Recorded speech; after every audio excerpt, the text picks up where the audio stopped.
예수님을 믿는 사람은 그 사람 마음속에 성령이 와 계십니다. 그 와 계신 성령께서 나를 지배하도록 하는 것, 이것이 성령 충만입니다.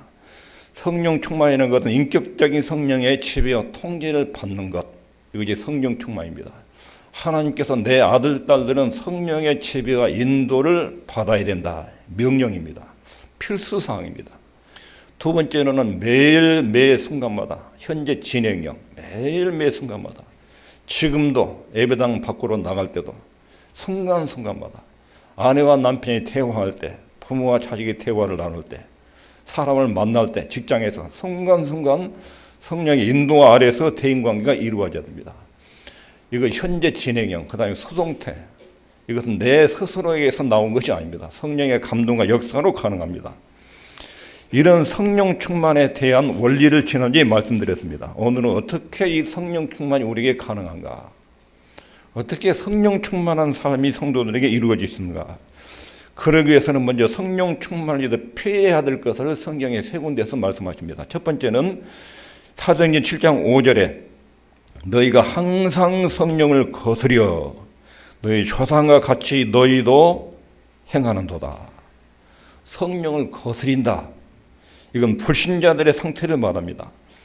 영원히 변함없이 성령에 대항하고 하나님의 뜻을 저버리는 상태, 하나님의 감동과 하나님의 권면을 계속 무시하고 멸시하는, 하나님을 안 믿는 사람들에게 해당되는 내용이 성령을 거스리는 것입니다. 두 번째로는 성령을 소멸하는 것, 가장 악한 것이 1번이고 그 다음에 좀 낮은 단계가 성령을 소멸하는 것입니다. 데살로니가전서 5장 19절에 성령을 소멸치 말며, 성령을 소멸한다는 말은 불을 끄다, 성령의 활동을 강하게 확 누르다. 내 육신의 욕망 때문에 하나님의 뜻이 들려올 때 꽉 눌러버리는 거예요. 그래서 자기 육신의 성정대로 행동을 하는 거예요. 하나님께서 뭔가를 감동을 하는데도 그걸 꽉 눌러버리고 교회의 자기 욕망대로 행동을 하는 거예요. 이게 성령을 소멸하는 거예요. 1번은 불신자에게 나타나고 2번은 믿음이 없는, 하나님 믿는 사람들 안에 믿음이 없는 사람이 나타납니다. 성령을 소멸치 말라. 세 번째로는 오늘 에베소서 4장 30절에 성령을 근심하게 하지 말라. 하나님의 성령을 근심하게 하지 말라. 성령을 슬프게 하지 말아라. 슬프게. 하나님을 믿는데 마음속에 하나님의 뜻과 반대되는 생각이나 하나님의 뜻을 거스르는 말이나 행동이 나오면 우리 안에 계신 성령께서 근심을 하십니다. 근심을. 성령 충만과 관계된 말씀은 세 번째, 성령을 근심하게 하지 말라. 이것은 바울 사도가 지금 에베소 교인들한테 도덕적인 권면을 하다가 나온 내용입니다. 성령을 근심하게 하지 말라는 앞뒤 내용을 보면 성령을 근심하게 하는 행동들이 싹 나와 있습니다.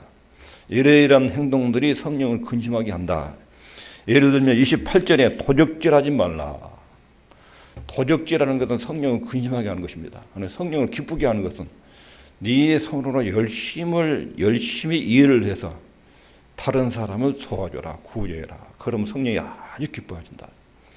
도적질 안 하는 것으로만 하나님 뜻을 이룬 것이 아니라 도적질을 안 하려면 자기가 열심히 일을 해가지고 자기가 수고한 대로 돈을 벌어봐야 돼요. 자기가 번 돈을 다른 사람 줘봐야 돼요. 그러면 도둑질하는 심보가 싹 사라져요. 그리고 에베소 4장 29절 30절에 또 말하기를 무릇 더러운 말은 너 입 밖에도 내지 말고. 우리 언어 생활이 더러운 말 이것은 부패하고 썩은 말, 나쁜 의도로 남을 험담하는 말, 중상모략하는 말, 누군가를 비방하는 말, 이게 더러운 말이에요. 덕을 세우는 대로 소용되는 대로, 덕을 세운단 말은 공동체를 세우는, 가정을 세우는 언어, 교회 공동체를 세우는 언어. 소용대로 이 말은 적당하게 알맞게 하는 말, 공동체를 세우는데 적당하게 알맞게 하는 말들. 그러니까 여기 한쪽에는 더러운 말이고 더러운 말. 이것은 가정을 파괴하고 이웃을 파괴하고 교회를 파괴하는 언어들이야. 누군가를 비방하고 중상모략하고 험담하는 말들이야.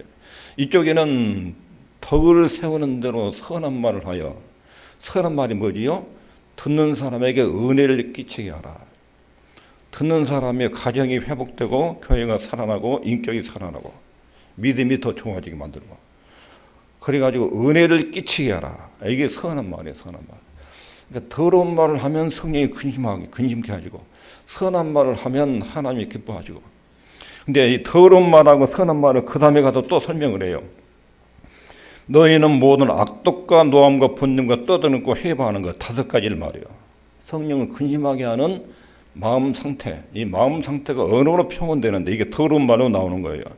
모든 악의와 함께 5가지의 내용을 모두 악의와 함께 버리라. 버려야 될 것을 말해요. 성령 충만하기를 바란다면 이런 내용을 버려라. 깨끗이 청소를 해라. 깨끗이 썰어버려라. 버리라. 더 이상 이런 악독과 관계를 맺지 말아라. 그러니까 성령 충만하게 해서는 우리 속에 있는 것들을, 더러운 것들을 언어와 생각과 감정을 일단 청소를 해야 돼, 청소를. 근데 여기 악독이라는 것, 과거에 당한 손해, 모욕에 대해서 원한을 버리지 않고 계속 꽁 하고 있으면서 이웃과 화해하기를 거부하는 마음 상태, 이것이 악독이에요, 악독. 그리고 노함과 분냄, 노함이라는 것은 걷잡듯이 타오르는 분노, 급격한 감정 폭발. 노한다 이 말은 갑자기 사람이 성질을 팍 내는 거예요. 감정이 폭발하는 거예요. 이게 노함이에요. 분냄이라는 것은 그 노함이 지속적으로 습관적으로 오래 하는 거예요. 이런 마음이 속에 있으면 성령을 근심하게 하는 거예요. 그 다음에 떠드는 것은 그냥 소리를 크게 내는 것을 말하는 게 아니라 분노를 가지고 자제하지 못해서 막 소리를 질러대는 거예요. 그 다음에 회방하는 것, 이것은 상대방을 비방하는 모욕하는 언어, 이런 것들을 싹 모아서 버려라. 그래야 성령이 충만하게 너희 안에 임재하신다 이 말입니다. 성령 충만을 받고 싶으면, 이제 성령의 인도와 지배를 받고 싶으면 성령의 마음을 아프게 하는, 슬프게 하는 내 말과 생각과 언어, 이것을 버려라. 이게 성령 충만의 첫 번째예요. 그 다음에 두 번째로는 성령의 소망이 무엇인지 알아야 된다. 성령의 소망. 성령께서 우리 안에 오셔서 가장 바라시는 것이 뭐겠어요? 성화. 성령의 사역은 2가지로 이루어진다. 하나는 증거 사역. 성령님의 최소 소원은 뭐냐면 예수 그리스도의 인격과 사역을 막 높이는 거예요. 사람들 속에 들어가서 예수 그리스도의 인격과 사역을 높이는 거예요. 성령 충만하고 성령이 충만할수록 예수님에 대해서 잘 알고 하나님 말씀으로 사람이 이끌림을 받고 예수 그리스도께로 인도를 받아요. 성령이 충만해질수록. 그리고 성령이 충만해질수록 내 안에서 성화, 어떻게 하나님을 기쁘시게 할까? 내 인격과 언어와 생각이 어떻게 하나님 앞에 거룩하고 정결하게 살까? 하나님 우리를 죄와 사단의 세에서 건져내서 구별지었어요. 내가 너를 지금부터 세상 사람과 다른 내 아들, 딸로 구분해냈다. 내 아들, 딸다운 모습으로 살아라. 이게 성령의 최고의 소원이에요. 그러니까 성령 충만하려면 성령이 근심케 하는 일이 뭔지를 알아서 이걸 버려야 돼요. 그 다음에 성령께서 가장 원하는 것이 그리스도의 인격을 알고 그분의 사역을 아는 것, 그리고 그분을 닮아가는 것, 성화. 여기에 성령이 가장 관심을 갖고 계시다. 이걸 알고 거기에 내가 편승하면, 따라가면 성령 인도와 지도를 받고 성령 충만함을 받게 되는 거예요. 구체적으로 성령을 어떻게 할 때 근심케 하는가? 성경 전체적으로 볼 때 성경을 근심하는 행동들의 몇 가지 원리들이 있습니다. 첫 번째 있습니다. 시작. 성령의 존재를 의식하지 않고 무시할 때. 예수님께서 십자가에 죽으시고 부활하시고 승천하시고 보좌 우편에 앉으셔서 지상에 성령을 보내셨어요. 오순절 성령이 임재하셨어요. 누구든 예수 믿으면 그 사람 속에 성령님이 와 계셔요. 성령님이 내 안에 와 계시다. 지금 내 안에 성령이 계시다. 이걸 항상 의식해야 돼요. 자기 앞에 아버지가 있고 어머니가 있는데 거기다 함부로 막 말을 쏟아내고 성질들 보고 지만들어요. 그러면 어른들이 굉장히 기분이 나빠요. 내가 여기 있는데 나를 무시하는구나. 완전히 제 눈에는 내가 안 보이는구나. 그런 것처럼 성령님이 예수 믿을 때 우리 안에 와 계셔요. 가만히 와 계셔요. 근데 마음대로 말로 미방하고 험담하고 잘못이라고 말도 안 하고 말이나 행동이나 생각이 성령이 내 안에서 안 계신 것처럼 무시하고 말하고 행동하고 생각하고, 이게 성령을 근심하게 하는 거예요. 성령님이 내 안에 계신다. 내 말을 듣고 계신다. 내 감정을 읽고 계신다. 이것만 딱 의식하면 우리의 죄의 70%는 통제가 됩니다. 고린도전서 6장 19절에 너희 몸은 너희가 하나님께로부터 받은 바 너희 가운데 계신 성령의 전인 줄을 알지 못하느냐. 성령의 전. 하나님을 믿으면 성령이 우리 안에 와 계신데 너희 안에 와 계신 성령이 와 계시면 너희 몸은 하나님이 거룩한 성전인데 그 몸뚱이를 가지고 왜 음행을 저지르냐. 고린도 교인들한테 바울이 호되게 책망하는 부분이에요. 성령이 너희 몸에 와 계시면 너희 몸이 성령의 전인데 하나님의 성전인데 왜 그 몸을 가지고 음행을 저지르고 이런 짓을 하느냐. 왜 그것을 알지 못하느냐. 안타까운 마음으로 강력하게 책망하는 내용이에요. 너희는 성령이 너희 안에 와 계신데 그게 사실이 아닌 것처럼 생각하고 행동하고 말을 한다. 이럴 때 성령께서 안에 계신 분이 탄식하고 근심하셔요. 성령이 내 안에 와 계신다 하는 것을 항상 의식해야 됩니다. 두 번째는 하나님의 말씀을 소홀히 대할 때 성경은 성령의 감동으로 기록한 말씀이에요. 성령의 감동으로 사람을 써서 기록했어요. 여기 기록된 내용은 성령의 말씀이에요. 성령의 말씀. 베드로후서 1장 21절에 애언은 즉 성경은 하나님의 말씀을 언제든지 사람의 뜻으로 낸 것이 아니요. 이건 사람 마음대로 써놓은 것이 아니다. 오직 성령의 감동하심을 입은 사람들이 하나님께 받아 말한 것이라. 여기 기록된 내용은 성령께서 감동으로 사람을 통해서 기록한 거예요. 이것이 성령의 말씀이에요. 성령의 특별한 작품이 하나님 말씀이에요. 성령이 저자셔요. 성경을 우리에게 주신 분은 성령님이셔요. 그래도 주님께서 진리로 저희를 거룩하게 하옵소서. 아버지의 말씀은 진리입니다. 성령의 감동으로 기록됐기 때문에 이것이 하나님의 말씀이라는 것입니다. 그러므로 성령께서 의도하신 성경을 듣고 공부하고 성경 지식이 날 자라가야 돼요. 그러지 않으면 성령이 슬퍼하셔요. 하나님 말씀의 지배를 안 받으면 우리는 꼭 다른 생각의 지배를 받아요. 우리는 뭔가의 지배를 받아요. 생각은. 그리고 지배받은 대로 행동과 말이 나와요. 하나님 말씀이 내 마음속에 담아져 있지 않으면 그때 나는 다른 생각, 세상들의 정신의 지배를 받아가지고 말의 행동이 막 쏟아나요. 그럴 때 나오는 행동과 말을 하나님이 근심하셔요. 성령이 근심하셔요. 너는 내가 네 속에 있는데 너는 나를 의식하느냐 안 하느냐. 너는 내 말을 어째 한 톨도 생각하지 않고 전부 다 뉴스나 세상 정신만 가지고 사느냐. 너는 나를 그렇게 무시할 수 있느냐.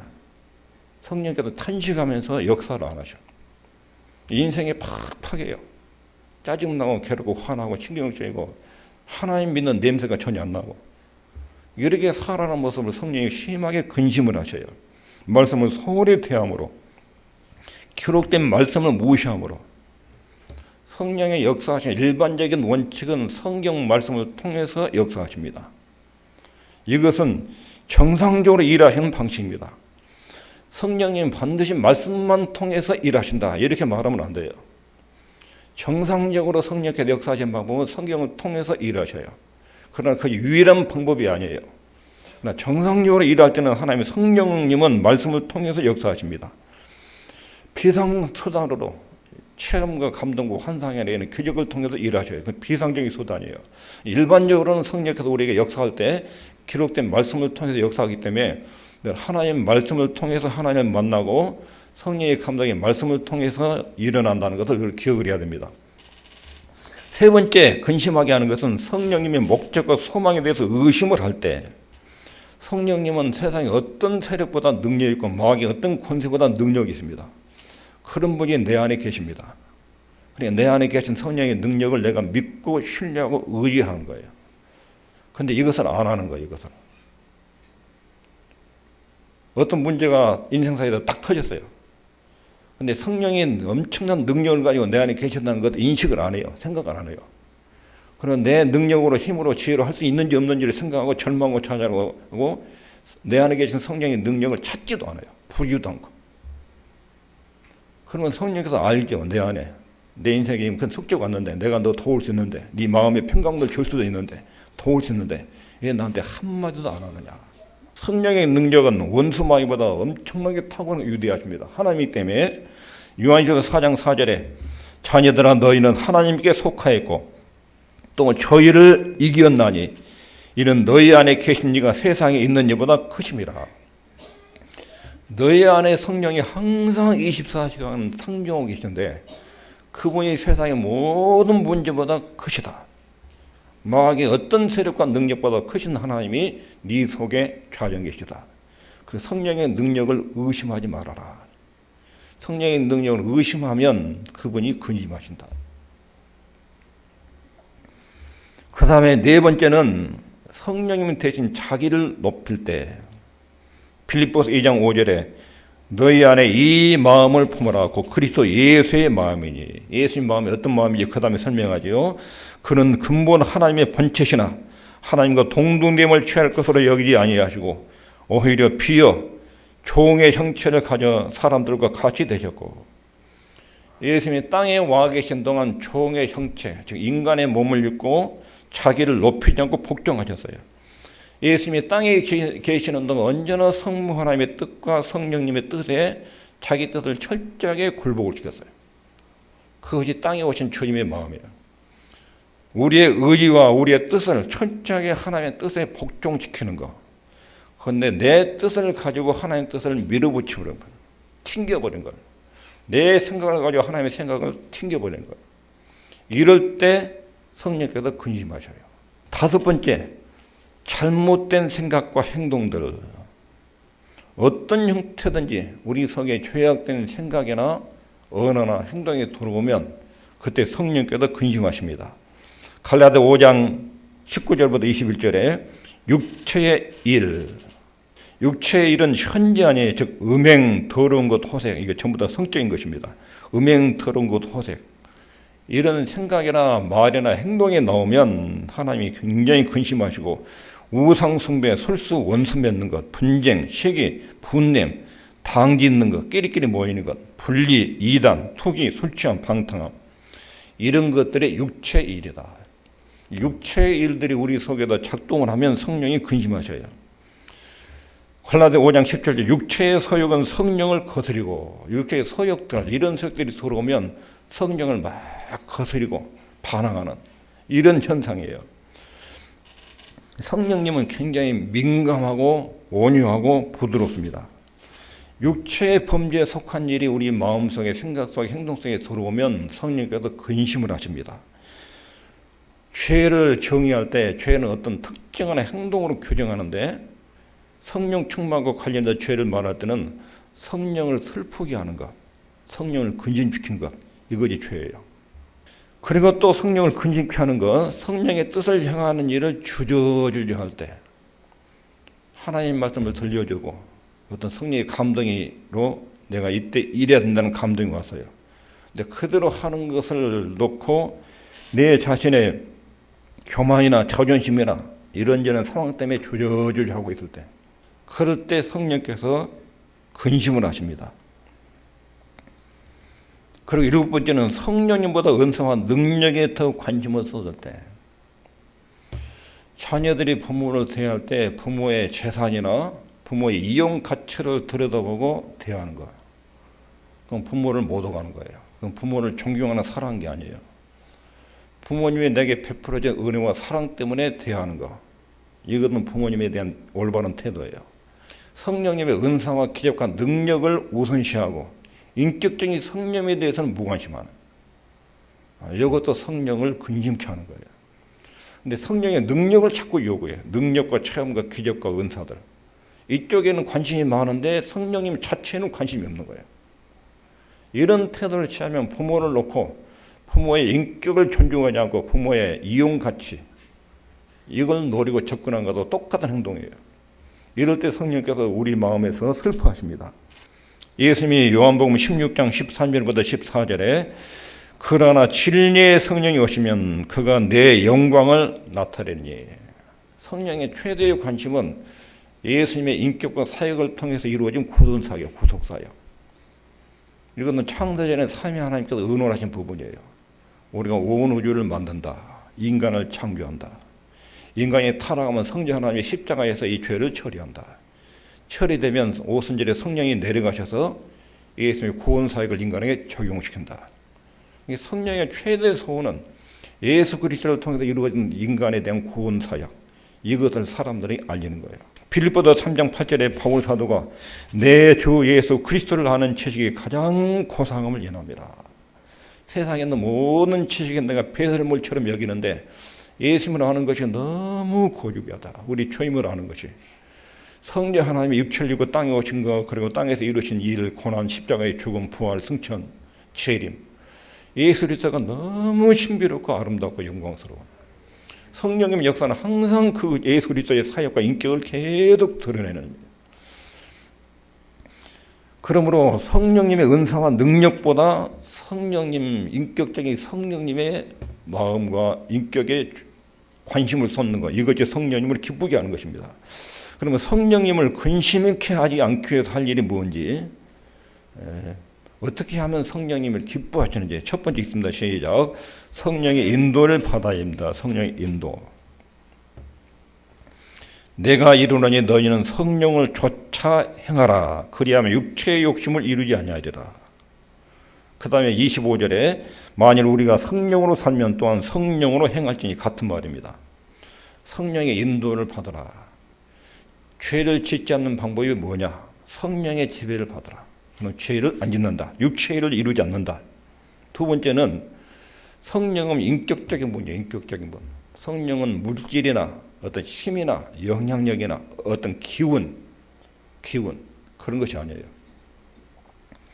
성령은 인격적인 하나님이에요. 그리고 예수 믿는 내 안에 계신다. 이것을 늘 상기해야 돼요. 기억을 해야 돼요. 고린도전서 3장 16절 17절 너희가 하나님의 성전인 것과 하나님의 성령이 너희 안에 거하시는 것을 알지 못하느냐. 아까 고린도전서 6장 19절에서 말한 것과 똑같이 알지 못하느냐. 너희 몸이 하나님의 성전이고 하나님의 성령이 너희 몸속에 와 계신 것을 왜 모르느냐. 누구든지 하나님의 성전을 더럽히면 하나님의 그 사람을 멸하시리라. 하나님의 성전은 거룩하니 너희도 그러하니라. 하나님의 성전을 더럽히면, 하나님의 성전을 무가차게 만들면 너의 인생도 무가차게 된다. 성령은 인격적인 하나님으로 내 안에 계신다. 내 안에 계신다. 이걸 늘 기억해야 돼요. 아침에 일어나면 나는 하나님의 자녀다.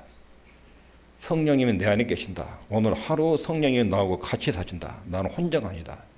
이렇게 말하는 거 굉장히 중요해요. 자기가 자기한테 설교해 줘야 돼. 내가 나한테. 아침에 일어나면 나는 하나님의 사랑받는 아들, 딸. 하나님은 나의 아버지. 성령님이 내 안에 계신다. 나는 혼자 인생길을 혼자 가는 것이 아니다. 성령님이 나와 같이 오늘 하루를 사신다. 아침에 이렇게 말해야 돼. 이렇게. 그리고 세 번째로는 성령의 지배받기를 의도적으로 원해야 돼. 의도적으로. 나는 오늘 성령님의 지배를 받고 싶습니다. 오늘 나는 성령의 인도를 받고 살고 싶습니다. 이렇게 의도적으로 말해야 돼요. 의도적으로. 하나님 지금 내 앞에 이러이러한 문제가 있는데 이 문제를 성령의 인도와 지배를 받고 싶습니다. 이렇게 기도해야 돼요. 이렇게. 내 생각대로 되지 않고 하나님의 영광을 위해서 이때는 어떻게 해야 되는지 성령님이 가르쳐 주십시오. 순간순간 어떤 일을 만나느니 성령의 인도와 지배를 인식하고 그분 의존하는 태도, 의도적으로 이걸 원해야 됩니다. 네 번째로는 성령님 활동과 자극과 인도하심에 대해서 민감한 상태. 성령이 나한테 지금 뭐라고 속삭이고 있는지, 성령이 나한테 뭘 지금 감동하고 계시고 요구하고 계시는지, 여기에서 민감하게 반응을 보이는, 민감하게 인식하고 반응을 보이는. 내가 이루느니 너희는 성령을 좇아행하라. 그리하면 육체의 욕심을 이루지 아니하리라. 죄를 피하는 길은 성령의 인도를 받는 것입니다. 가장 수준 높은 삶은 성령 안에서 행하고 성령의 인도를 받고 사는 것, 지배를 받는 것. 이것이 가장 수준 높은 삶이고 가장 복된 인생이 되는 것입니다. 오늘 말씀을 정리하면 성령 충만이라는 것은 인격적인 성령님의 지배와 통제를 받는 것입니다. 피할 것을 말씀하죠. 성령을 거스르지 말라. 성령을 멸시하지, 소멸하지 말라. 성령을 근심하게 하지 말라. 성령을 근심하게 하는 것은 그 성령의 내 안에 와 계신다는 것을 무시할 때, 하나님의 말씀을 성령이 기록하셨는데 이것을 무관심할 때, 성령의 능력과 내 안에 임재하신 것에 대해서 의심하고 불신할 때, 잘못된 생각과 행동을 할 때, 성령의 뜻이 나타날 때, 주저주저할 때, 이럴 때 근심을 하십니다. 성령보다 은사와 능력에 더 관심을 가질 때, 이런 행동들이 성령을 근심하게 하는 것입니다. 그리고 성령을 근심하지 않기 위해서 성령의 인도를 늘 기억하고 아침에 일어나면 나는 하나님의 자녀고 나는 성령님과 함께 오늘 사는 사람입니다. 꼭 고백을 하고, 그리고 그분이 내 안에, 내 인격 속에, 내 안에 인격으로 와 계신 것을 기억을 하고, 성령의 지배받기를 의도적으로 원하고, 성령의 활동이나 자극이 있을 때 민감하게 거기에 반응을 하고, 반응을 안 보일 때는 회개해야 돼요. 성령께서 이렇게 감동을 줬는데 내가 그렇게 못했습니다. 잘못했습니다. 그러면 성령께서 다시 역사하셔요. 성령이 분명히 우리 안에 와 계신데 그분이 안 계신 것처럼 생각하고 말하고 행동하고 이러면 성령이 근심하면서 우리 마음에 기쁨이, 의로움이, 희락이 사라져요. 평안이 사라져요. 그러면 그때는 다시 그 잘못된 것을 인정하고 하나님 내가 이렇게 하나님 말씀을 어겼는데 용서해 주십시오. 다시 성령께서 내 마음과 생각을 주도하시고 다스리십시오. 이런 태도를 취하면 성령께서 다시 오셔서 역사하시기 시작합니다. 이것이 성령 충만한 삶입니다. 성결한 삶, 거룩한 삶은 반드시 성령의 역사와 밀접하게 연관되어 있습니다. 기도하겠습니다.